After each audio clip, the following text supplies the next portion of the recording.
l'analyse logique, c'est autre chose. On ne vous demande pas d'analyser un mot, on ne vous demande pas d'analyser un groupe de mots.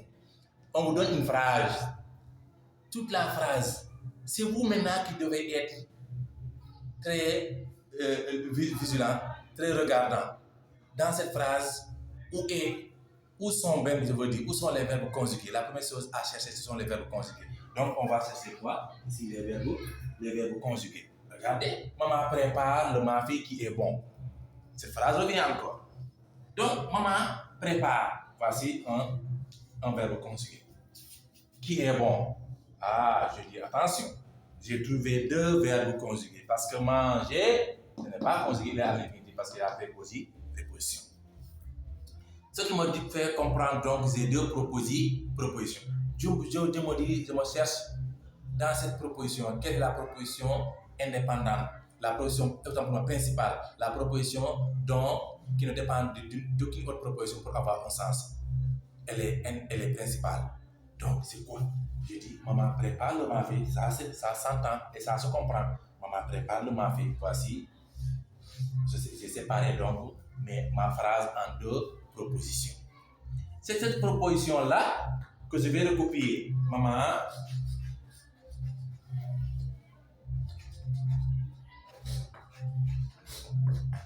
prépare le mafé. C'est quoi cette proposition? C'est une proposition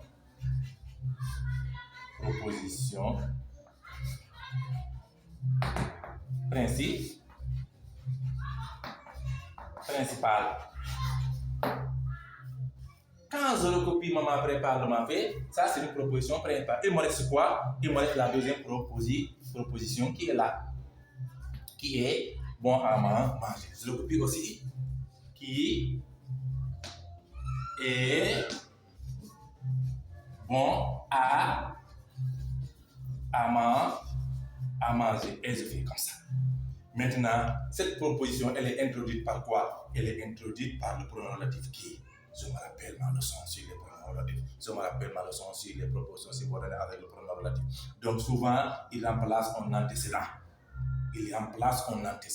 Quel antécédent a-t-il remplacé? Je vais le trouver dans ma première phrase, c'est le mafé.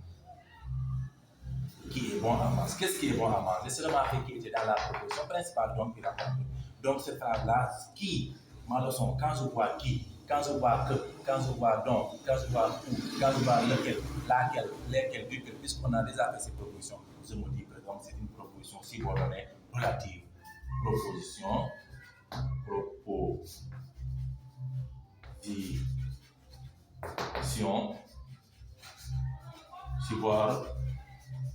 subordonnée relative. Pourquoi elle est relative? Parce qu'elle est introduite par le pronom,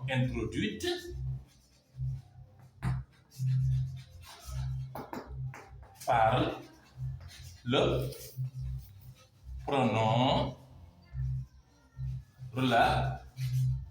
relatif qui.